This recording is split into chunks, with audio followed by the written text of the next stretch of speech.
Hi, I'm Adam. I'm Austin. And I'm Chris. And you're watching Flack, still an op-ed show without a tagline. No tagline. We'll get one at some point, seriously. So have you seen the new Office? Yes, I have. Wait, you're current.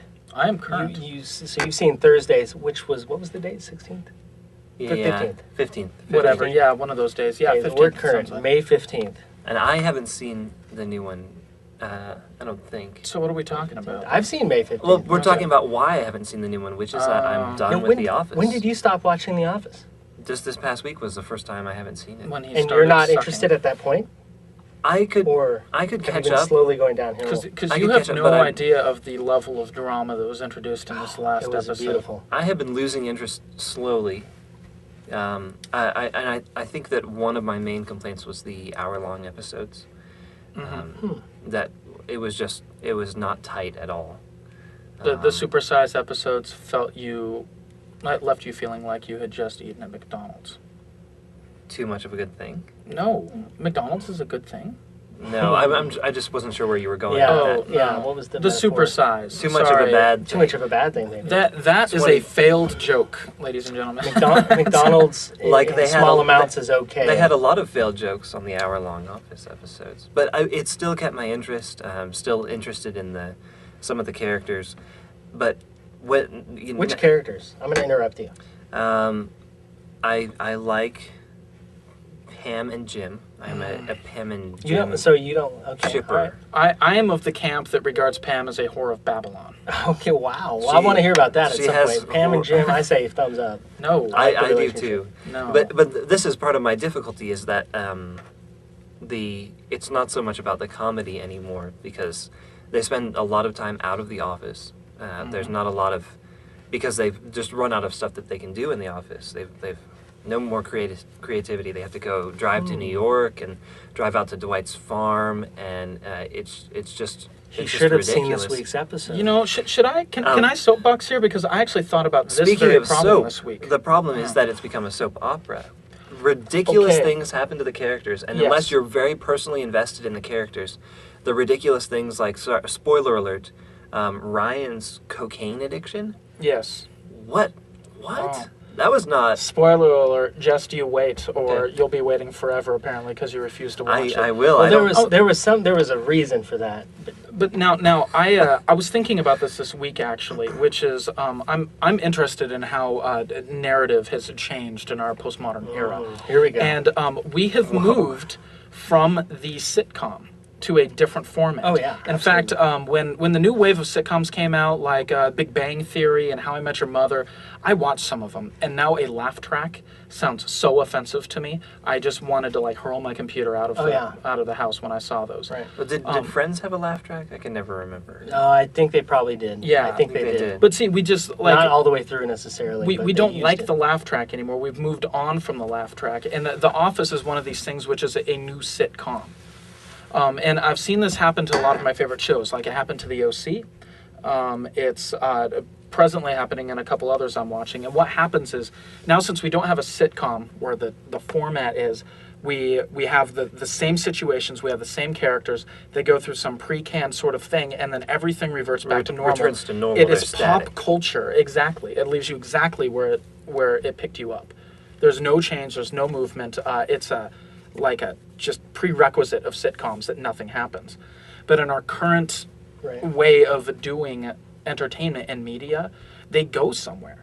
There's a story. We have characters that start dating and they split up. They have a desire that spans many, many, many episodes. Right. And whereas with Steve Urkel, for instance, he never got Laura in Family Matters. Never, ever, ever. And that was just what you assumed.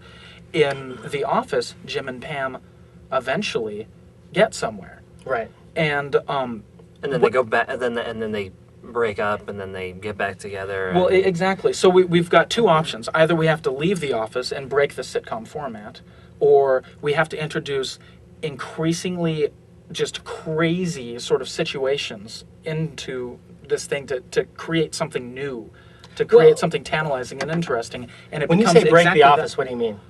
Sorry? You just said break out of the office. Break out of the like go office. like to the dinner party. Yeah, or, we're going to go drive into a lake or something it's like possible. It's possible to move with the story until you get to the end, and then stop it. That's our hope with Lost, is that unlike some of the previous storylines created from the same group of folks, they can go somewhere and bring it to a close.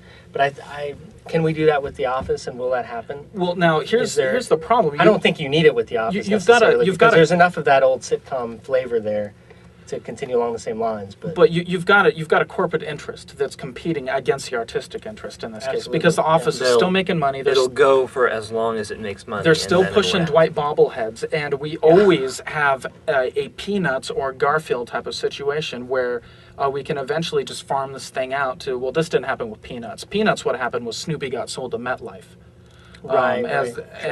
and it lost some peanutsness because of that. Right. With But Garfield, it's not farmed out nearly to a as bunch much of as Garfield. monkeys in a warehouse. I mean, Jim Davis probably hasn't created a comic in 20 years.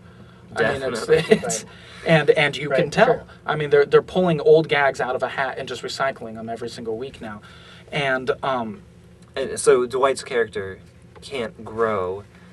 Michael's character can't really grow or change. well, they have grown. There's 2 seasons. The reason why this happened with the OC, it was 2 seasons. With The Office, it's going to happen 2 seasons. The first season, the characters are established. The second season, you get to know them. You have your fights with them. You disagree with them, but you come to terms with them at the end. And then in the third season, they're old friends, and life is boring. That's that period of the friendship when you sit on the couch eating chips, watching movies, not talking. And we don't want that from our entertainment. Absolutely, And so, what do? You have to start blowing people up, or shooting them, or having crazy or you could just develop the story. You don't have to do anything crazy. It's when you have a cast of characters that you're used to them because they've been kind of doing a lot of the same things over and over again. At this point, you can just move them along. You don't have to do anything ridiculous, but you can move them along. Well, and you can. And one of the old axioms of good writing was if you create a character that's good, that is, rounded and deep and actually resembles a human being, then that character will write itself forever. Your job as a writer is done. You just have to listen. But that doesn't seem to be happening in television anymore. I mean, I felt the drag of The Office. This last episode was painful to me. There was a lot of drama, but when I left, I felt kind of dirty. It wasn't the same old Office. I hadn't laughed. I like Well, pain. I like pain, like comically uncomfortable. Like Michael just did something so very awkward, painful comedy. But once it seems to me like once Pam and Jim get together, it'll be very disappointing. Yeah, Like it's a letdown. we're waiting for we're waiting for that, and just some of the things that have been happening, like the Toby's putting his hand on Pam's knee was so out there, and just designed for people in living rooms all across the country to go, oh, But there was a build up to that. There was a bit of a build up to that. But there was a reason for that too. So it wasn't completely wrong. You missed the last episode, but there's some great things that happen on the 15th that set up. I think that answer some questions and then set up a new direction. I say you finish off the season. You finish what you started. I think I could probably watch the rest of the season. I felt left down, but only because Michael didn't seem Left down. well. When I mean let down, you mentioned being let down in this last episode, and I guess there was a sense of that. And Jamie kind of looked at me at one point and said, "I noticed you're not laughing out loud." My wife, Jamie, I noticed you're not laughing out loud, and it wasn't that kind of episode, And Well, are they Michael, outside of the office again? Well, no, it's in the office. They're in the parking lot. Yeah, well, they're in the parking lot and the office. It's actually a great episode that way. They don't have to go outside of the office, but Michael is what happens with Michael is different. It is not Curb Your Enthusiasm at this point, which I don't know if you noticed has been Curb Your Enthusiasm. They're constantly the main character there is essentially making a fool out of himself all the time, and it's a little bit different this time. And I think one of the other big ones, because we've got to finish up here real quick, but we've got a protagonist, and our protagonist is Jim. And when the protagonist no longer has a desire because it's been fulfilled, you have a problem. Because now it's just Dwight and Michael, and we don't relate to Dwight and Michael, so there's problems there. So our Jim character, And it'll be interesting to see what they do when they spin off. There's going to be 2 offices this fall, so it'll be interesting to see what happens then. Wind it.